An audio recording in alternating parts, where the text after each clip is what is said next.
السلام عليكم ورحمة الله وبركاته. نحمده ونصلي على رسوله الكريم أما بعد. আলহামদুলিল্লাহ, আশা করি সবাই ভালো আছেন। আমি আপনাদের সামনে একটি বিষয় নিয়ে আজকে হাজির হলাম। সে বিষয়টা হলো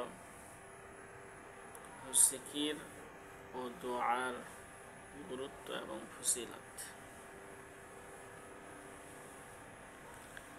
আল্লাহ রাব্বুল আলামিন সূরা আহজাবের 41 ও 42 নম্বর আয়াতে বলেন, ইয়া আইয়ুহাল্লাযীনা আমানু যকুরুল্লাহা যিকরান কাসীরা ওয়াসাব্বিহুহু বুকরাতাও ওয়া আসীলা। আল্লাহ রাব্বুল আলামিন বলেন, হে ঈমানদারগণ, তোমরা আল্লাহকে বেশি বেশি স্মরণ করো আর সকাল সন্ধ্যায় তার পবিত্রতা ও মহিমা ঘোষণা করো। সুবহানাল্লাহ, আলহামদুলিল্লাহ, লা ইলাহা ইল্লাল্লাহ, আল্লাহু আকবার, লা হাওলা ওয়ালা কুওয়াতা ইল্লা বিল্লাহ।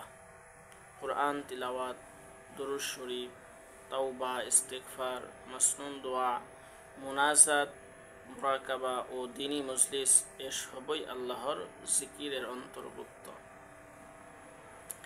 আমরা তো শুধু মনে করি লা ইলাহা ইল্লাল্লাহ, আল্লাহ আল্লাহ, লা ইলাহা ইল্লাল্লাহ, সুবহানাল্লাহ, আলহামদুলিল্লাহ, আল্লাহু আকবার, এই কয়েকটাই মনে হয় জিকির। আসলে কিন্তু তা না।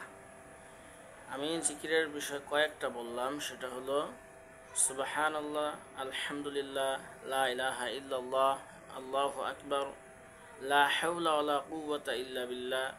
তারপরে এগুলোর সাথে আছে কুরআন তিলাওয়াত, দুরূদ শরীফ পাঠ করা, তাওবা ইস্তিগফার করা, মাসনুন দোয়া, মুনাজাত, মুরাকাবা ও দ্বীনি মজলিসে এসবই আল্লাহ তাআলার জিকিরের অন্তর্ভুক্ত। শুধু মৌখিকভাবে জিকির ও হতে পারে, শুধু মৌখিকভাবেও জিকির হতে পারে, আর শুধু অন্তরের জিকিরও হতে পারে। তবে উভয় জিকিরের সমন্বয় হওয়া অতি উত্তম। হাদিস শরীফের মধ্যে আসছে, মুসলিম শরীফের 373 নম্বর হাদিস, আন আয়েশা রাদিয়াল্লাহু তাআলা আনহা قالت كان النبي صلى الله عليه وسلم يذكر الله على كل أحيانه। হযরত আয়েশা রাদিয়াল্লাহু তাআলা আনহা হইতে বর্ণিত, তিনি বলেন যে নবী করিম সাল্লাল্লাহু আলাইহি ওয়াসাল্লাম সদা সর্বদাই জিকির ও দোয়া করতেন। সেটা হতে পারে দাঁড়িয়ে, বসে, শুয়ে, ওযুর হালতে, ওযুবিহীন, সফরে ও নিজ বাসস্থানের সর্বাবস্থায় যেখানেই থাকুক না কেন, রাসূল সাল্লাল্লাহু আলাইহি ওয়াসাল্লাম এর শিখানো মাসনুন দোয়া ও জিকির সমূহের আমল করা আমাদের জন্য বড় সৌভাগ্যের বিষয়, সৌভাগ্যের ব্যাপার। আশা করি সবাই আমরা দোয়া, দরুদ, জিকির, আজকারের মধ্যে সর্বদাই আমাদের সময়টাকে কাটাবো। দোয়া, দরুদ, জিকির, আজকার উঠে বসে, ওঠা অবস্থায়, বসা অবস্থায়, কাজ করা অবস্থায়, যে কোনো অবস্থায় জিকির করা যায়, দোয়া করা যায়। শুধু আমরা দোয়া মনে করি যে হাত উঠিয়ে শুধু দোয়া করা, আসলে শুধু হাত উঠিয়েই দোয়া করা হয় না। দোয়া মুখের দ্বারাতেও করা যায়, মুখের দ্বারাতেই তো দোয়া করতে হয়।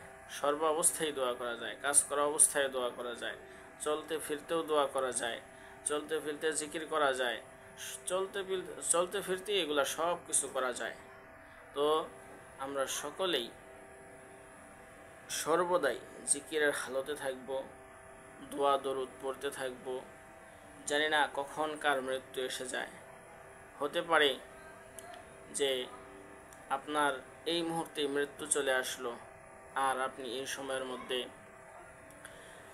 গান বাজনার মধ্যে মত্ত আছেন, অথবা বিভিন্ন হারাম কাজের মধ্যে মত্ত আছেন। এরকম যদি হয়ে যায় তাহলে আমাদের অবস্থা তো ভয়াবহ হয়ে যাবে। আর যদি আপনি সদা সর্বদা জিকির আজকারের মধ্যে থাকেন, সদা সর্বদা আল্লাহ তাআলার স্মরণের মধ্যে থাকেন, জিকির আজগার করতে থাকেন, মুখে মুখে জিকির আজগার করেন, দোয়া করেন, সুবহানাল্লাহ, আলহামদুলিল্লাহ, আল্লাহু আকবার, লা ইলাহা ইল্লাল্লাহ, আস্তাগফির পড়েন, তাহলে যদি এই অবস্থায় আমাদের মৃত্যু হয়ে যায়, তাহলে আমাদের এই মৃত্যুটা হবে সৌভাগ্যের। তো আশা করি সবাই সর্ব অবস্থায় দোয়া এবং জিকিরের মধ্যে থাকব ইনশাআল্লাহ। আল্লাহ তাআলা আমাদের সকলকে সদা সর্বদা জিকিরের হালতে থাকার তৌফিক দান করুন। আমিন।